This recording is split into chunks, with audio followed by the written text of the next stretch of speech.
Era 9 de fevereiro de 2004, quando Maura, uma estudante de enfermagem, arrumou o seu dormitório, a sua cama, deixou tudo pronto, tirou o dinheiro do banco, mandou um e-mail para os seus professores dizendo que iria tirar uma semana off da faculdade por causa de uma morte na família dela, pegou o carro dela, que era um Saturno preto de 1996, sofreu um acidente e nunca mais foi vista.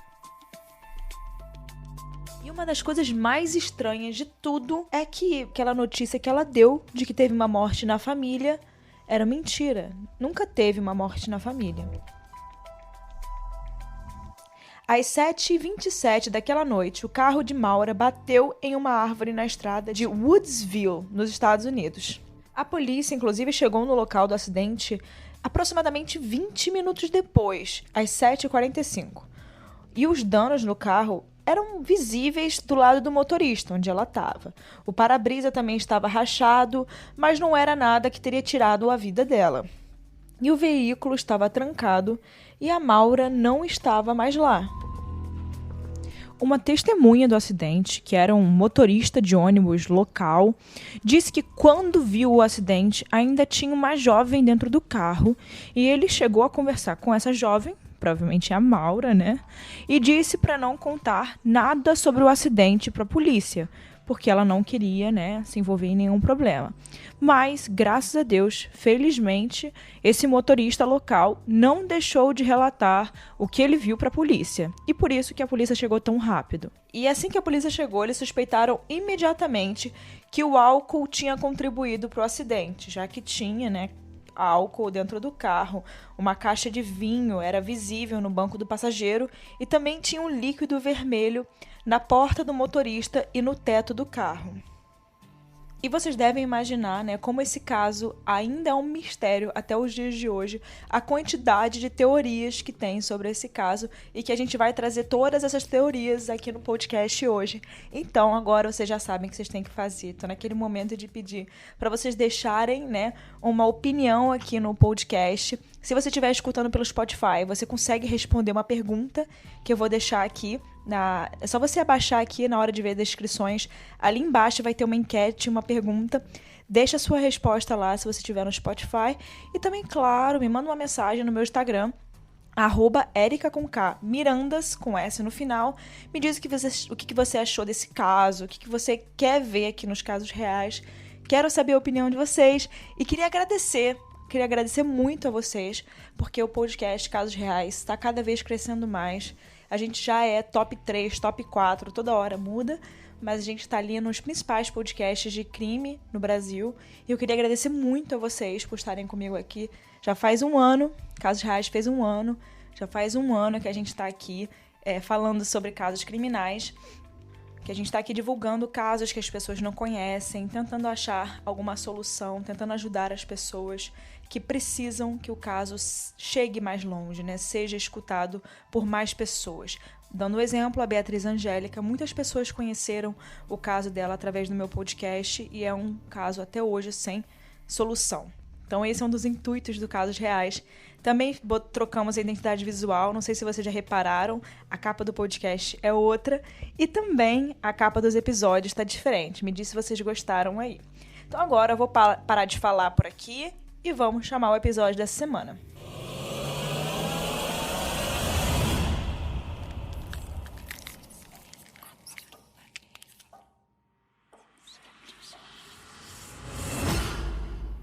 Fred e Lori Murray tiveram a Maura em 4 de maio de 1982. No colégio, a Maura era uma estrela do atletismo, mas também era inteligente e tinha um talento muito bom acadêmico.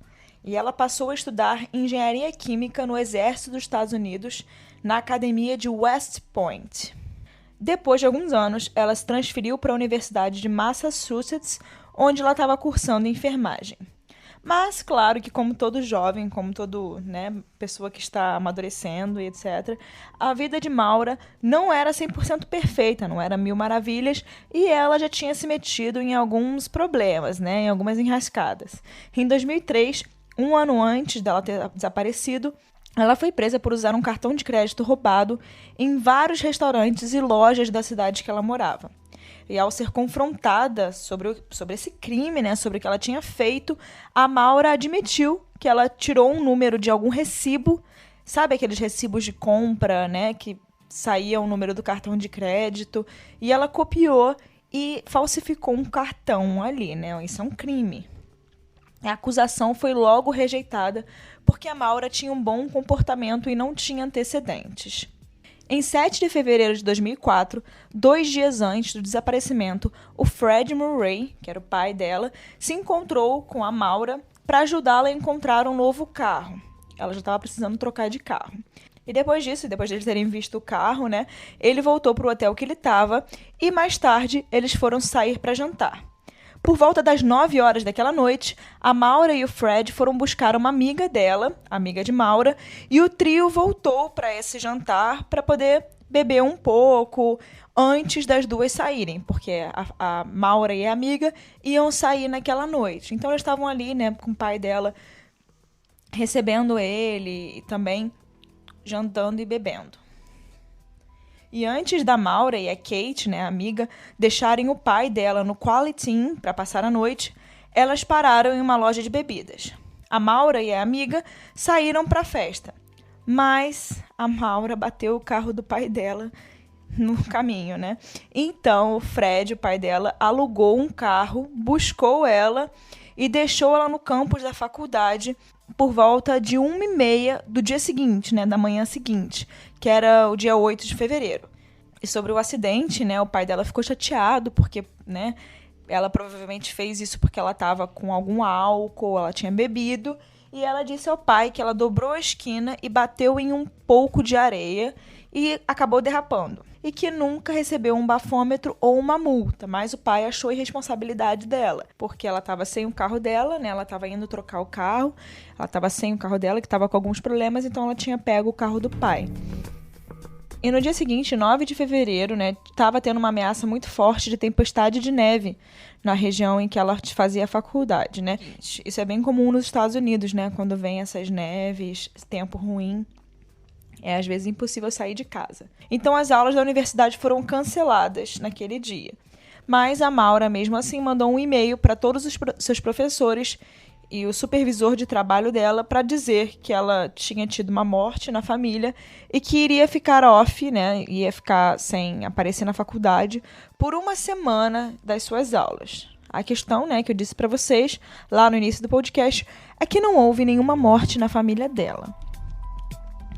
A Maura, então, dirigiu para um caixa eletrônico, sacou todo o dinheiro que ela tinha, sacou alguns dólares lá, não era muito, mas era todo o dinheiro que ela tinha, e em seguida ela foi à loja de bebidas e gastou $40 em vodka, uma caixa de vinho e algumas outras bebidas aí que eu não conheço, mas ela comprou bastante bebida. Além disso, ela parou em um lugar de seguros para poder pegar a papelada do seguro do carro do pai dela, que foi danificado no acidente, né, naquele dia anterior.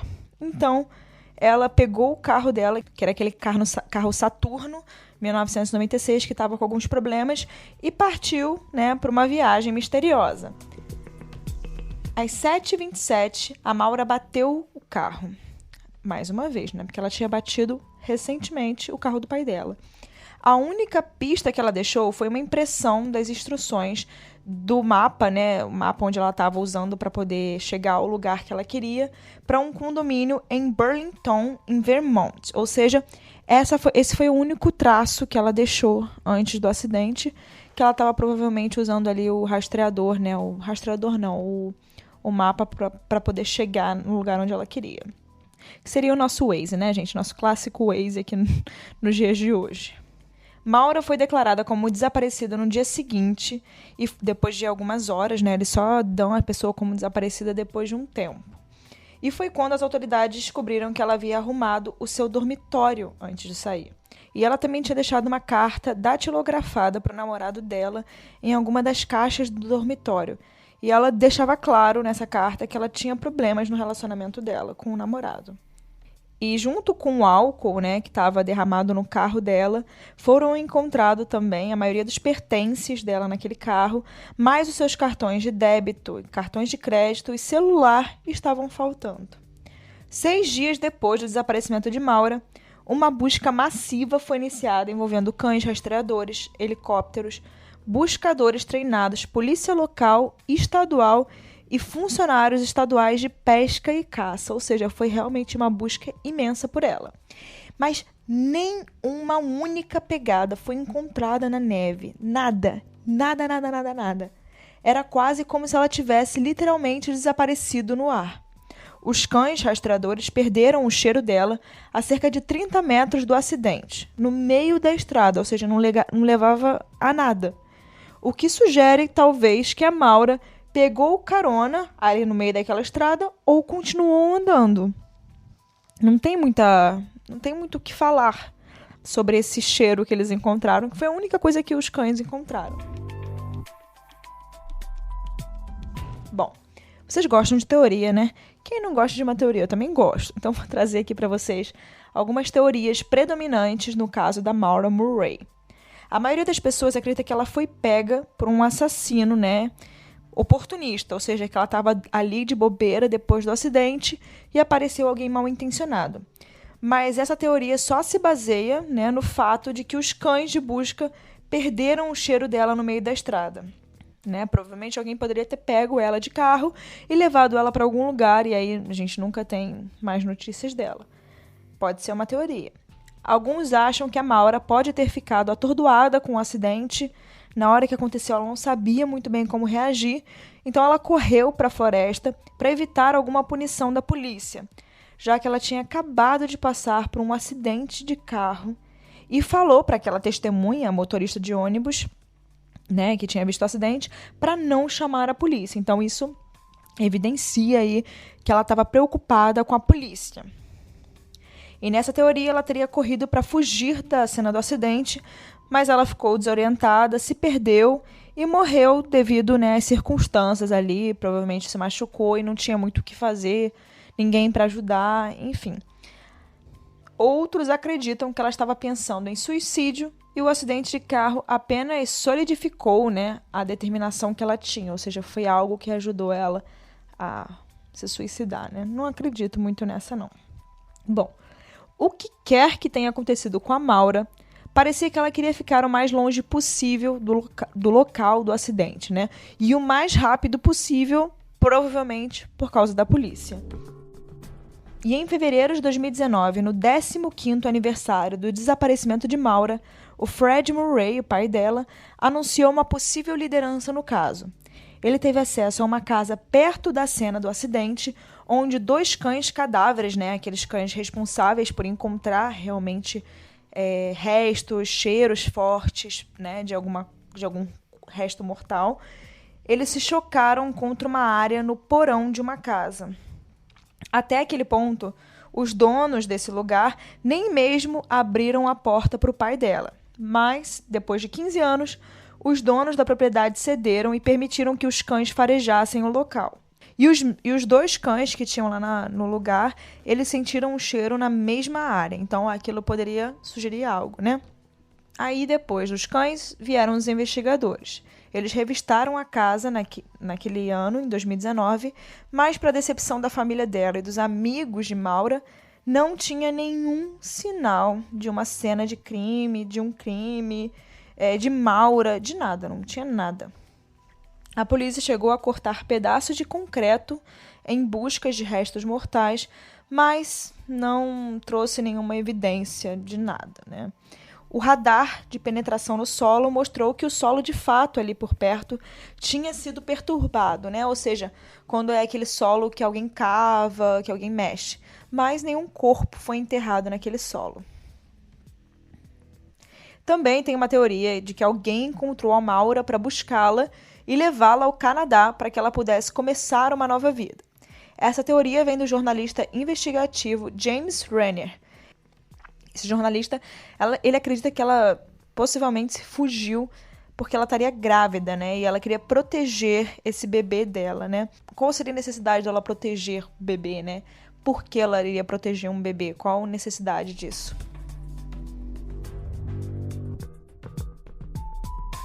Além disso, o Renner afirma ter recebido um e-mail que dizia de ser de alguém do círculo íntimo de Maura.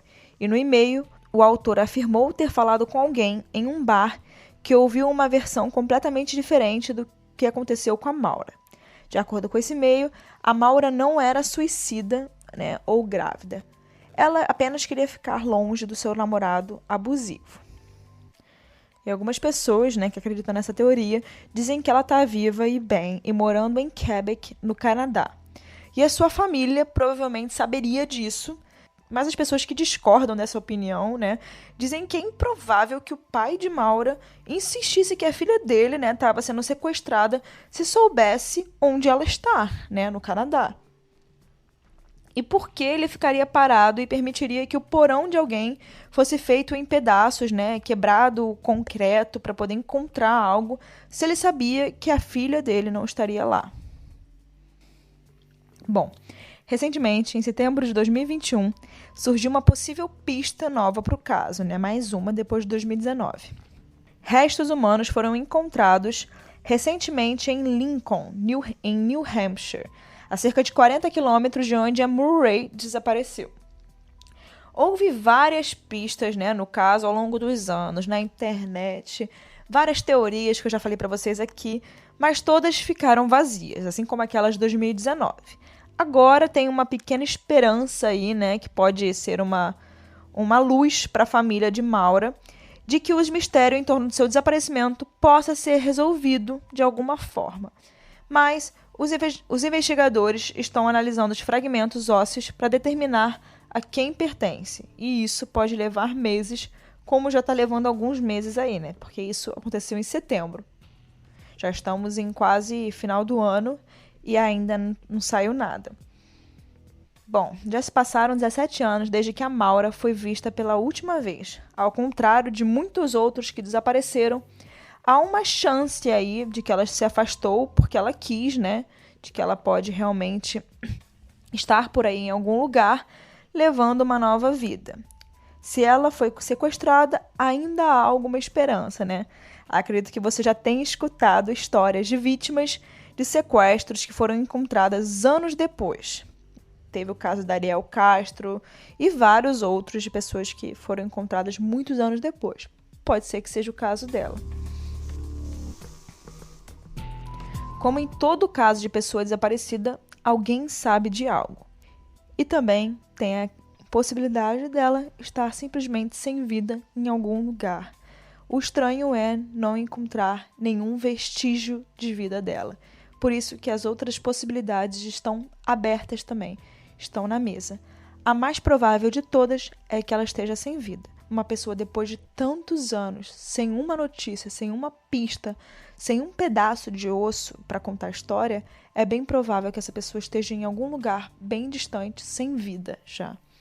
E que talvez a gente nunca encontre uma solução para esse caso. Mas, por nunca ter deixado nenhum rastro, existe essa possibilidade de ela ter sido sequestrada, estar em algum lugar ou estar afastada porque ela de fato quer.